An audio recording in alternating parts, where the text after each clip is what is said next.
So we've done a little brake conversion on your car, haven't we? Yes, sir. So what we've done is we've taken the original disc, well we haven't taken it, it's still on the car, which is a 340mm disc, and taken the normal calipers that come with the Golf R off. And this is kind of a budget brake conversion, but a good brake conversion. So we use an Aston Martin caliper, which is pretty much exactly the same as a Mark II TTRS or RS38P caliper. And then we've run the EBC RP1 brake pads with it. And then we do a bracket which attaches the caliper to the hub and a brake line.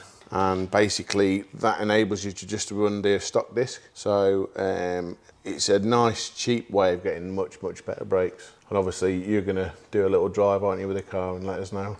100%, and I think they should have just about bedded in by now, so I'm really looking forward to giving them a proper go, and I can already feel the difference, and they do feel extremely firm, massive upgrade from the stock ones already, so it's exciting. Good. Well, that's what it should all be about. So what you do have to do, you've got a Cadiz wheel. We won't show the wheel because it's you may have curbed it a wee bit by the looks of things, but yeah. So the Cadiz wheel is the 18-inch wheel.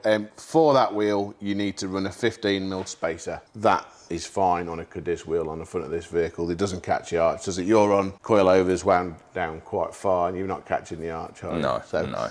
If that's using the stock size tyre. On a Pretoria wheel, you can get away with just an 11mm spacer, I believe. So.